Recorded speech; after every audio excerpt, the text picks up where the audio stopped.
Yeah, so hi everybody. My name is Conor McCauley. I'm a 22-year-old man, and I'm a disability activist. I'm also a content creator. And how I first started was I started creating content about 4 or 5 years ago when the pandemic just hit. So I had a bit of time to myself, and through that I decided that I wanted to create content. So what I do through my content is tell my own story and to raise awareness for people with disabilities. Through that, I've been able to do lots of work. My other passion would be sort of activism. So through that, I've been able to do a lot of work fighting for rights for people with disabilities and making policies just better for workplaces and for people with disabilities. And I've done, yeah, a lot in that area, and a lot in that sector, and media as well. I've done a lot, and I've worked for the national broadcaster in Ireland, and I've done work there. I've also studied cinematography and broadcast and media studies. So, yeah, I'm just very happy to be here, and I'm really happy to be a part of this discussion. Thanks so much. Essie, there might be people who have just joined us and didn't get along to your great talk at the beginning. So if you want to just do a quick recap on yourself. Sure. So, hello, I'm Etty Bailey King. My pronouns are she, her. I'm an inclusive and accessible communication educator. And a little bit about the work that I do. So, I teach people inclusive language, which basically rests on the assumption that we know that the way that we talk about disability, age, gender, sexual orientation really matters because it shapes what actions people take, how seriously they take the issues of injustice, who they sympathize with, who they see as experts. So, I train people to understand and talk accurately about those issues. And then I also train people on accessible communication, which means communicating, whether that's writing or speaking or sending a text message in a way that works better for deaf, blind, autistic, ADHD, tired, distracted people, just everyone basically. Everybody needs it. And a little bit about me, I'm always torn between wanting to offer up, I guess, almost like a medical picture of who I am and what I bring in terms of my physical disabilities and my neurodiversity. And there's a number of reasons that I'm not able to do that. And one of them is that I don't have diagnoses for a number of the things that I'm experiencing. That's super common in the area of chronic illness. People typically will wait, depending on it, between 7 and 17 years sometimes to get a diagnosis. I don't know what forms of neurodiversity I have. I suspect several. All I will say is that if you are someone who experiences any kind of mismatch between how your brain and body works and kind of how the world expects you to work, then you would be like warmly welcome in the category of disability as I see it. Because like disability is a mismatch. The problem is not our bodies. The problem is not like the way that we arrive in the world. It's the way that we are then supported and the design and the policies and systems that are around us. Yeah, is that okay as an intro? I think Oh, that's great. Yeah. fab.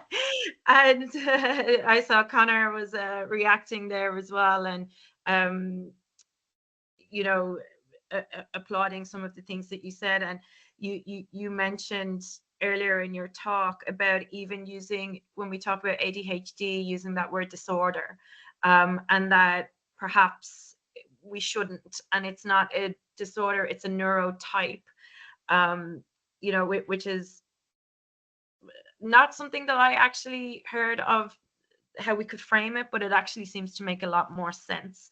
And so, what we want to talk about in this 45 minutes, let's say, is really on the topic of disability and disclosures. And like with both of you, and you're openly saying, that you're neurodiverse, Etty, and we can call this, I suppose, a hidden disability. Connor, you're a wheelchair user, and visible disability. Um, and so these two things can, although they're different sides of the same coin, let's say, you know, um, but maybe the awareness about how we support and engage people that have a visible or a hidden disability can be quite varying. And this month of October, more so in the USA, is National Disability Employment Awareness Week or month, where we need to be more aware of the needs of employees with disabilities. Connor, you're in Ireland, Etty, you're in the UK. How do you feel the level of awareness and support is currently for employees with disabilities? I'll go to you first, Connor. Yeah, no worries. For me, I don't think employers unfortunately realize the needs people with disabilities have. People with disabilities usually have to do all of the explaining for themselves, which can be tough at times as employers really don't have a clue. Courses and training, I feel that can be helpful, but I feel only speaking to somebody with a lived experience, you realize what a person with a disability may actually need. In experiences of mine, I've gone to work in certain places and the building may have been accessible, but I feel access in a workplace is many things, not just access to the front door and your desk. Access is getting to use facilities like anybody else, such as canteens, kitchens, communal areas, underground parking, gym, and I would say also as well social activities.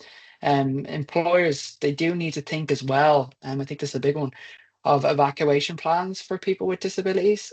A lot of people with disabilities have to ask to find out. Like anybody else, they need to see where to go in case of an emergency, as not all entrances may be accessible or all stairways may not have a fire evacuation chair for people with restricted mobility. I think as well, employers should ask a disabled person what they need before starting. I do understand though that some people don't want to disclose the disability that they have in the case that they do not get a job. But if they do not disclose and do end up getting the job, employers should, I feel, ask all staff before they start a job what reasonable accommodations do they need so they don't feel like a burden. Mm-hmm. Yeah. A lot in there to unpack, and I'll come back to those things, but I'll offer the same question up to you, Etty, in terms of the level of support or awareness currently available. Yeah, I really agree with what you were saying there, Connor. I think, unfortunately, as much as I meet individuals here and there, people like all of us here today who really, really care and really definitely want to do right by their colleagues and be good employers, the actual level of knowledge and the actual, quality of the policies available and just the sort of like baseline standard that I'm seeing in most organizations that I interact with. And bear in mind, I work in the accessibility space, so you'd think I might be seeing super accessible organizations. That baseline level is really, really low. It's too low. It is not meeting the needs of, again, at least in my experience, most of the disabled people and neurodivergent people that I know around me. And that's not for lack of, like I said, super well-intentioned people who are doing their absolute best to learn and to find out what resources are available to them. I think that in more resourced companies, there is kind of a willingness to talk about accessibility at the point where it will get them things. So can they get an award? Can they get perceived as being accessible? And they're like, on day one, they're like, we want to be a leader in accessibility. And you're kind of like, okay, you want to be a leader, but let's go right back to the basics. Where are we on those like step 1 and 2 issues? Connor, I love how practical you were there talking about like, okay, access to your desk. Sure, that's a bare minimum. But what about everything else, every other aspect just of that physical accessibility? If the gym and the break room and the space where the fun and interesting conversations happen aren't accessible, what are you saying about the value and the place for disabled people in your workplace? So I think I distinguish between really high levels of willingness and interest in the individuals that I come across versus when it comes to leadership teams and boards getting together and getting real about what their priorities are, actually assigning budget, making the decision to choose to focus on accessibility over some other topic that might seem a bit shinier, a bit more exciting, where they'll actually, yeah, sometimes just have to forego working on something else that might seem a little bit more immediately interesting and exciting. And again, not to imply that any or all accessibility changes need to cost money. Neve, like you mentioned, after the previous speaker, countless changes, very often almost all of them will be free. I'm more saying that we have to decide where we put our attention. So there's like an attention budget, and I'm just not seeing that attention budget getting as much assigned to accessibility as we really need to see. So I think there's a long way to go. Yeah, agreed. And again, Connor nodding and profusely smiling there with the mention of awards. Do feel free to have your mic off, Connor, and jump in at any point. Yeah, And no worries it's, at all.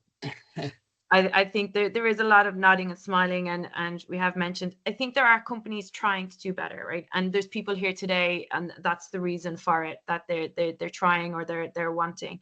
Actually, we lost your camera there. That's okay if you want to come back. People are trying to do better. Mhm.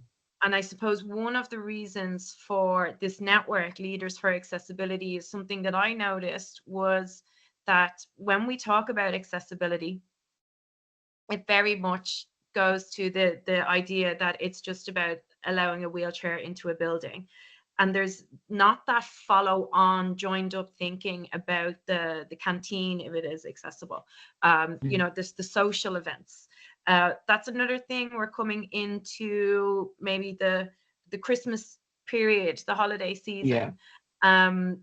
Oh, no problem, Etty, sorry. We're coming into the holiday season, the Christmas season. Companies like to spend a lot of money on, I don't know if they like it, but they you know, let's do the corporate events, let's go out to all of these places that are going to cost us a lot of money, but maybe they haven't considered if it's sensory overload, if a wheelchair is going to be able to get in there. So I wonder, Connor, if you have any experience of things like that. yeah, I've done a lot of work for different companies, and I have experienced a lot of that, to be honest.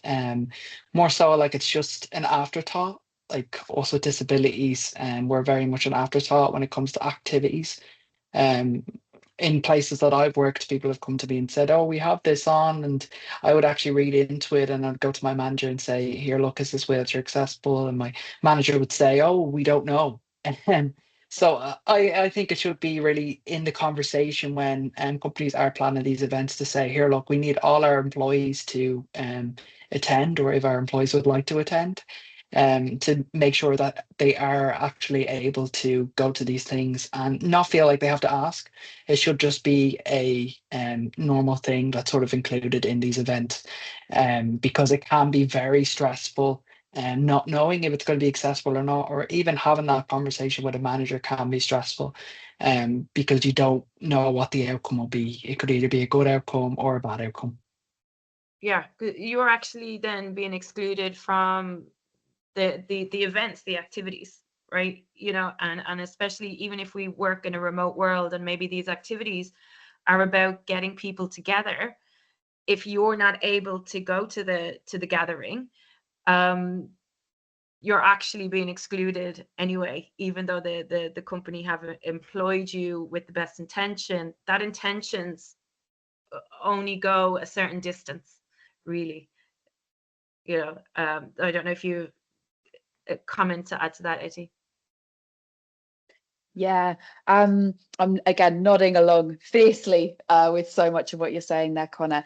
So I think what comes up for me there when I think about this issue is that it's like you've both said, that hidden workload, that extra burden. It's an extra emotional burden for your employees with disabilities. It's extra cognitive load. It's kind of like having a second job on top of the job that you're just trying to do. And you're turning up every day thinking, I want to do my best at the specific job I was hired to do and show my relevant skills. But I'm kind of being asked to do this extra unpaid job as researcher and operations executive and person who, I don't know, calls up venues and asks them about the width of the doorways. Actually, that's not a good example, but like, you know, there's all of this extra work. And I don't want to say, I think sometimes it can be a little bit unhelpful if we immediately then want to push that straight back on a single person as though we're like, well, that's not my job, that's your job. I don't think it's that binary. I think these are shared responsibilities. And it's not always the case that somebody, just because they are, say, your manager, necessarily has to do like 100% of that research either.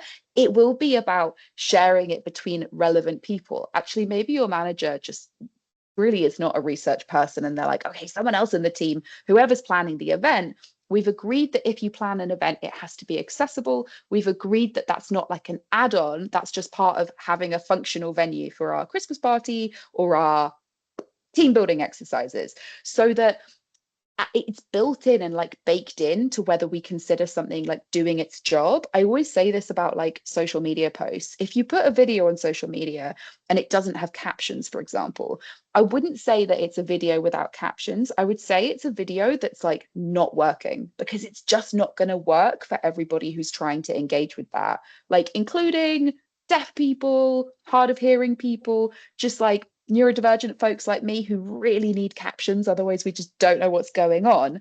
And so, without wanting to sort of be overly, like I said, I don't want to kind of imply, oh, this means that therefore like a manager who suggests something that's inaccessible is like a terrible person. In my opinion, it's not that. It's understandable that we forget about experiences that are not our own, because I inhabit the world in my body. I'm aware of things that someone else isn't aware of. I've got my own specific needs. They've got their own specific needs. I definitely do want us to be thinking of it as like collective responsibilities and also just like collective opportunities. I think I also find this really disappointing when accessibility is viewed, when you bring something like, oh, hey, I have an access need, and I was wondering if we could maybe not have the entire Christmas party happen in an incredibly loud environment where I'm going to be way overstimulated, and frankly, I'm just not going to be able to be like mentally present. If you're perceived as like a troublemaker for doing that, that can be so soul crushing for you as the person who's just trying to advocate for yourself.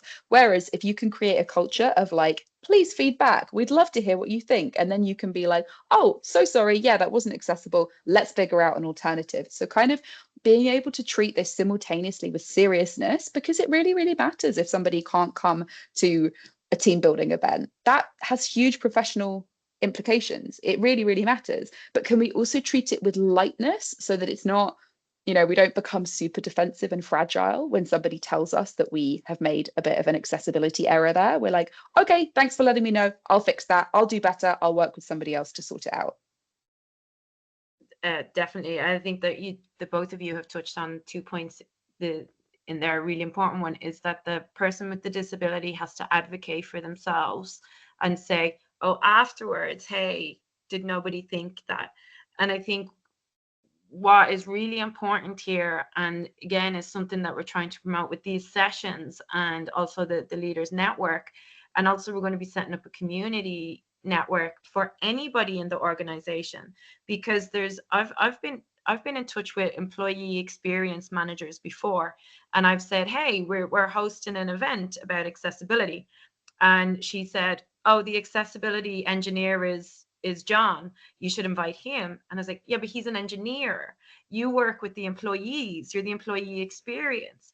And actually accessibility and thinking about, will everyone enjoy this activity? Will everybody be able to get into this activity like physically, and not have sensory overload, is everybody's responsibility. And it's about that, we don't want just the people with disabilities to advocate for themselves, but it's that mindset shift is there, that somebody could just say, hey, there's no elevator. Could that be a problem for someone who may not have a disability, but maybe somebody just broke their leg last week? And they can, that happened to me last year, and I think we've lost, Teresa's back. And there's temporary disabilities as well, but it's about that not being the afterthought, I think is one of the key things as well there. And one thing that Erin mentioned in her talk is she is always upfront with a recruiter or a hiring manager that she is hard of hearing. And I suppose she needs to be, because if they don't know that, she probably couldn't get through an interview. But not every disability has to be, maybe, you know, does it have to be upfront? Is it up to you to always tell somebody, or should you be employed on the merits of your skills first, and then wait till you get a job offer to say, oh, and by the way, you know, and this is a very, very difficult and contentious area. So I wonder, have you approached things like this? What's your feeling on this, Connor? Well, personally, I do think it is better to disclose your disability to an employer right from the start, even if it is an invisible disability. The more awareness put into the workplace and the more help and aid then can be put in place to do your job properly. It is unfortunate, as I do understand why people try to hide it. I had sent my CV to numerous workplaces with my disability on it, including the fact that I was a full-time wheelchair user, and I never even got replies from these organizations. And I do wonder to myself, was it my disability that held them back from even giving me an interview? But I personally would rather work with a company who are inclusive and accepting of all employees, and people are able to talk openly if any help is needed for them to do their job. Some organizations, I feel, say they are inclusive and probably think they are inclusive, but they are not. I have stressed earlier, a building might be accessible, but access in a workplace is many things, not just access to the front door and your desk. And I feel there's no point in um, taking training in these topics if what is spoken about is not implemented. I'd rather companies be honest. It's not just wasting my time, but their time if the accessibility services aren't fully provided. Yeah, absolutely. Um, did you do a test by any chance? You know, like with your CV, change the name of it, just change the name, take off the wheelchair user, and test with some of these companies if they would have gotten back to you, if you hadn't disclosed that up front. I actually haven't, but that's a really good idea. It's something I've never thought of. So you're after putting an idea in my head there where I definitely will now experiment and see what the results are if I don't disclose my disability on my CV. I would not. It's not that we want to be tricking companies, but it is important to Yeah. know, like that. Um, and people have done this, like inclusion. We're talking about disability inclusion, I suppose, but there's inclusion of lots of different things, ethnicity. Can't even say that. Different races, where you're from, and sometimes when people see a certain name, and they might assume, oh well, that person's from that country, and I will say this, I have worked in recruitment, and I do know people will not open emails and have not opened emails because of the name on that email. So when you are, I suppose one of the things is when you are trying to get that initial conversation, by putting anything there that is going to create a barrier for that individual, the easiest thing for them to do is skip over you, and that's the bad thing. So what you want them to do maybe is to get to know you, offer get to know you, of course, be upfront when you meet people. But it is an interesting thing to know, when do I disclose? I have seen on LinkedIn, and it's just anecdotal, I have seen posts on LinkedIn from people that when they have disclosed their disability, their job offer has been taken away, and so that's where the problem is. It's, I want to be honest because I need to do my job to the best of my ability, and I want to be authentic in who I am. But if an organization is going to revoke an offer and never say it's because of that, well, then why would I disclose my disability? Why is anybody going to disclose their disabilities when they're going to be treated in a way like that? And we see that, I suppose, the disability employment gap or the unemployment gap, people with disabilities have a much higher level of unemployment than people without disabilities. Ireland is one of the worst countries in the EU. I think the unemployment gap is like 34% as well. And I suppose, what are the reasons around that? There isn't one. There isn't one reason. But what do companies need to start doing in order to change this? We have a skills shortage, let's say, because they say we are at 100% employment, yet we have people who are unemployed. We also have a skills shortage. Companies are saying that they cannot get people they cannot get talented people, they cannot get skilled people, but yet we have unemployed people with those skills that probably can't, get the job for those. I would say, is it mindset barriers, maybe the thing that is blocking an employer from hiring somebody that has a disability? Etty, do you think there's other barriers that exist? Yeah, and I'm just reflecting on those statistics because they are so depressing and they really highlight how much work needs to happen. I mean, I know lots of people who have also had job offers taken away after they have disclosed. Sometimes it's subtle or coded. Sometimes they'll claim that there's been a change in workplace needs. Sometimes there is no reason given and it just comes immediately after a disclosure. And just a thought on disclosure, I'm really interested even by that word that we use, because typically when you disclose something, you're disclosing something that is seen as bad. Like we see having a criminal record as bad, and that is something that you disclose. I would love if we stop thinking of it as something that has to be like a difficult, like, oh no, I'm so sorry to announce that I have a disability. Instead, it could be seen as just like sharing details about us that are important so that you can get the best out of me. So I think that framing is really interesting and reveals the level of ableism and discrimination that is rife. Thinking about that skills gap, I do also wonder, we know there's such a problem with the statistics that we have available because lots of people either don't identify as disabled, even though they would actually fit under many definitions of it, or they are deliberately not sharing that because they know that ableism is so widespread.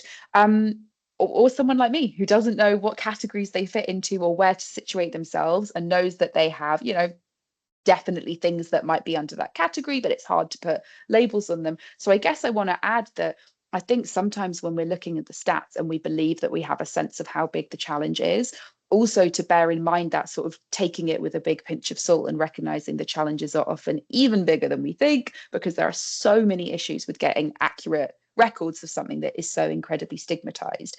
And I guess it's tricky to pinpoint a solution or even a set of solutions briefly to something that is so deeply entrenched in terms of how we sort of like overcome that massive employment gap and that huge underutilization of people with disabilities.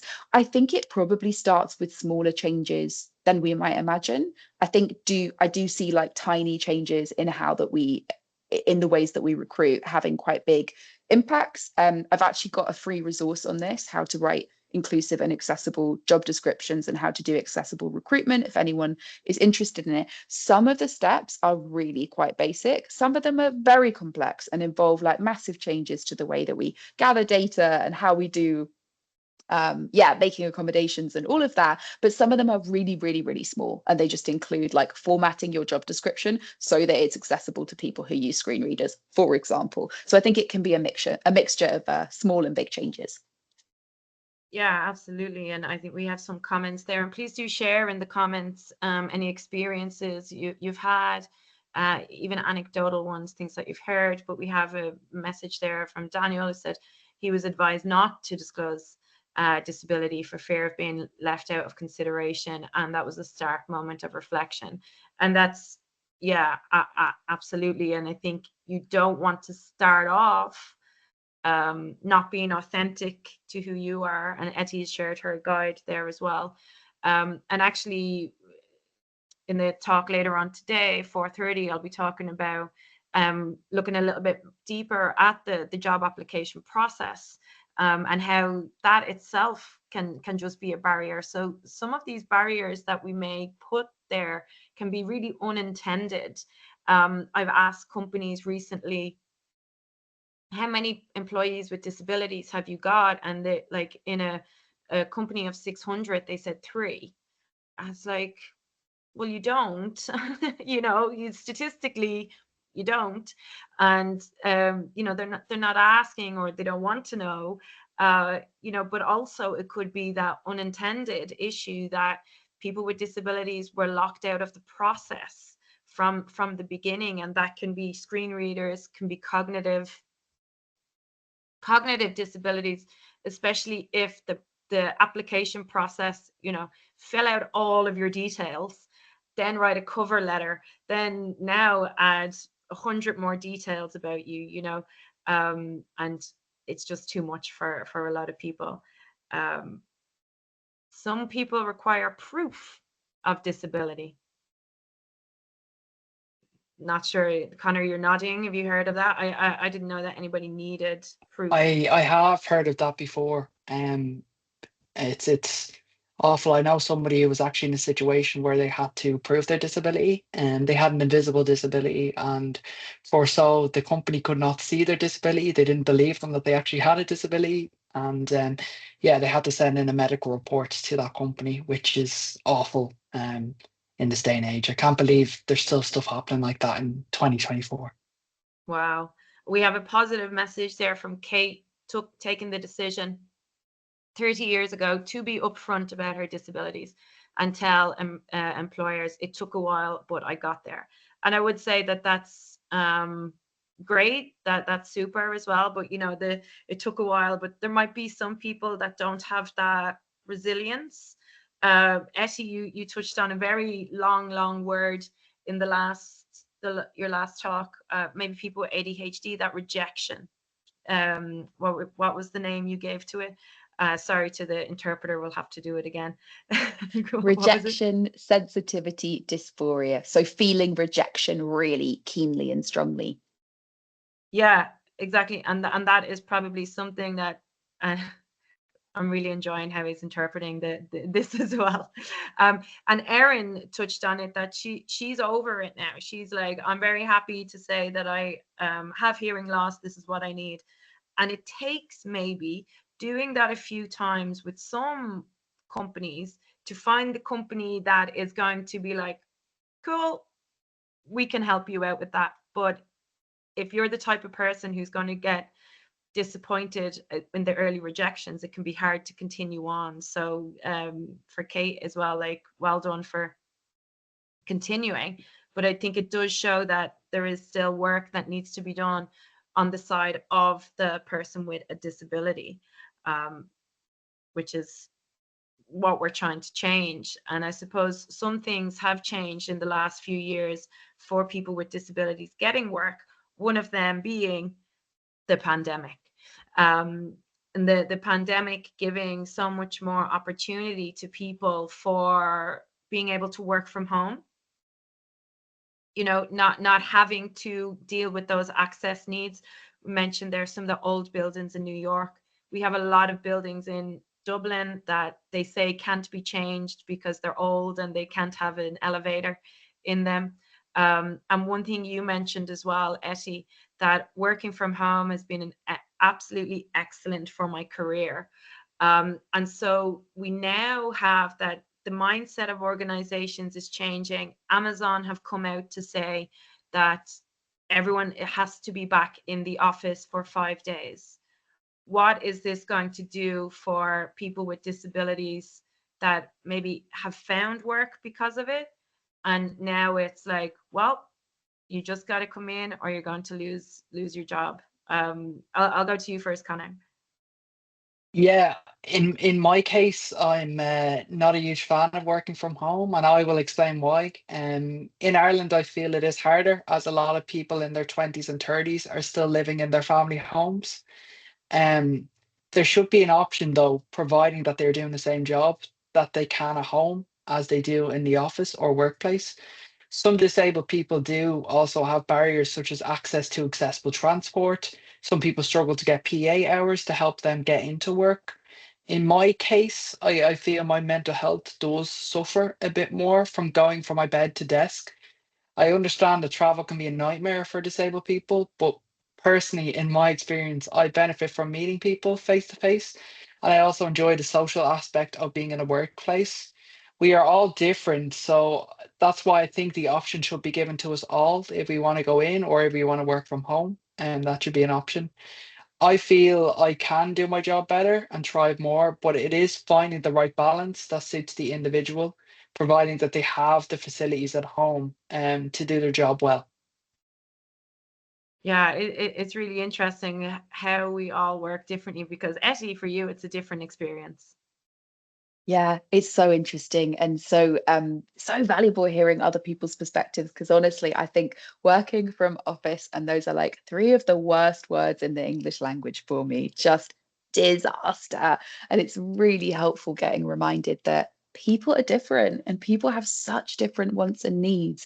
And as challenging as it can be for us, I think we often really want solutions to be like one size fits all. We want there to be one policy that applies to everyone, and it's almost like, oh, hey, you need reasonable adjustments. Okay, I present to you one reasonable adjustment, but that's not how it works. It's going to be completely tailored to who we are. And also, that's going to change probably over different points within our life cycle, within maybe different times of year, depending on like the weather. You know, when it's dark outside, I feel pretty differently about getting outside of the house. So I think it's really important that as employers, uh, that employers can just bring that little bit of flexibility to it. So we're not expecting everyone's accommodations to stay the same forever or to be the same for everybody. I also wonder, I mean, I kind of wonder, do we always know what we want or need? Quite often, when I was working in an office every day, I couldn't have necessarily told you that the problem was working in an office. I knew I was having a lot of like complex issues with working. It was very hard for me at that time to pinpoint what actually the problem was. And it just so happens that coming out of an office environment and working from home took away like 25 of those challenges. But I couldn't have told you in that moment. And I really would have needed a lot of support from somebody who would have been willing to sit down with me and figure out like what actually is the challenge, or rather challenges, loads of them. So I think being as sort of compassionate as possible and having some empathy for the fact that just because you know something isn't working for you doesn't necessarily mean that you know what the solution looks like. I do find that pretty much all of us are capable of just figuring it out together with someone who's willing to be a little bit patient, but not expecting somebody to come to you and be like, hey, this isn't working for me. I need to work from this location at these hours on these days, and that's going to solve everything. If only it was that easy. And we have, um, it is so interesting. It just shows how diverse we all are, how we work best. You know, if you think back to like in the 50s and the 60s when the everybody just going to their desks, wearing the same clothes, doing the same thing, coming back home. Um, and it just doesn't work for people. And we need managers, employers, mindset changes. For Kate, working at home is the best. With severe sight impairment, it makes it easier for traveling to work in the dark winter months. You know, be closer to home. So really, we might just wrap up now and give people a break before our next session at 4 o'clock. So I think individuality is something that's really important here. But any tips, Connor, that you could give to employers thinking about, or people in organizations now thinking about, how can we start to shift the mindset? How can we make our policies better for people with disabilities? Well, firstly, I feel they need to be honest about the facilities and services that they have in place, in their workplace, and they need to be open to changes, educating themselves and their staff members on inclusiveness for employees with disabilities.